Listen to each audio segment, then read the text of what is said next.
Hello everyone, and welcome to this week's video. My great-grandparents John and Betsy Caswell Davis are buried at Almley in Herefordshire. Going back further, the branch of the family with the fine surname of Pyefinch, sadly no longer to be found, go back generations in Prestine. Going back even further, there's evidence that Richard Rodd, builder of the Rodd Court, is an ancestor. The value one places on a place and a building changes with those sorts of connections. If you're standing in a church chancel on the graves of your direct ancestors, you're less inclined to entertain the idea of the disposal of the building for a carpet warehouse. It's one of the reasons I'm committed to the parish system. In rural areas like ours, church buildings have served generations, both those who gather for worship and those who don't.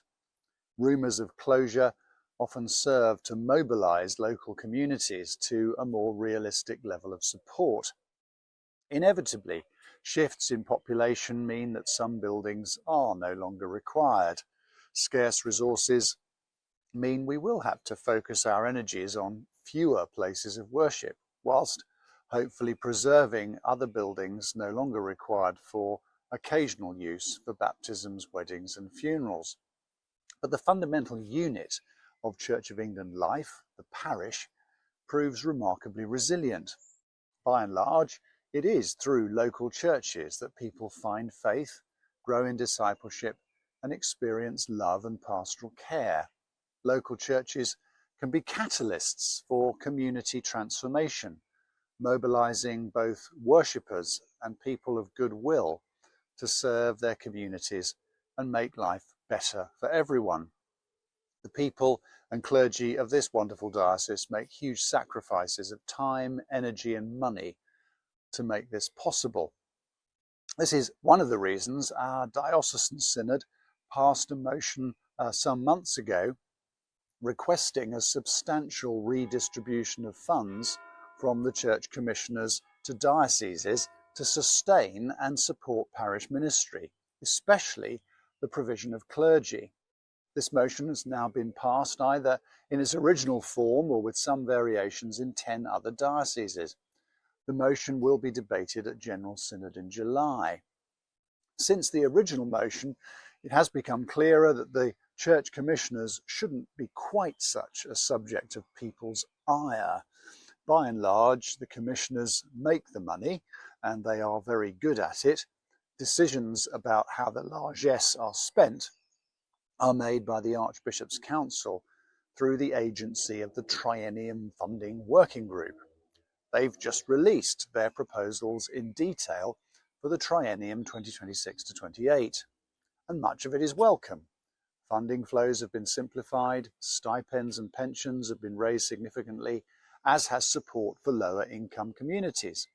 Taken together, this will make our diocese about $100,000 a year better off. However, the transitional support, which tapers from $300,000 next year down to almost nothing over the next 6, still has strings attached. $200,000 will be given directly, but there'll still be the need for a grant process for the remaining $100,000. Our experience of such grant application processes within the current system doesn't fill me with great encouragement. My main beef remains that a significant proportion of diocesan support is only accessible through a labyrinthine process and then only given for project-based activities. Colleagues in other dioceses tell me that they have applied and got vast sums, not because they're convinced the projects will have a huge effect on church growth, but because it's the only way of getting some money. Like me, they would simply like direct grant support to avoid this terrible downward spiral of reducing clergy posts and amalgamating benefices, with the entirely predictable consequence that the jobs thus created are unfillable.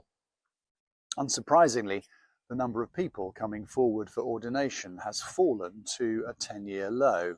What is on offer in many places isn't an attractive option. My prayer is that General Synod will send a clear message that there needs to be a rethink. The national strategy does talk about the revitalisation of parish ministry, but starves dioceses of the resources needed to make that possible. There is a place for grant funding from the Centre for Innovation, but that needs, I think, to be substantially reduced in favour of direct and permanent support. We must still take responsibility for funding ministry locally alongside this. I believe there is the possibility of a new settlement that will give a stable, sustainable foundation for parochial ministry for the future. Do pray for those of us who will be arguing for such on Saturday, July the 12th of General Synod this year.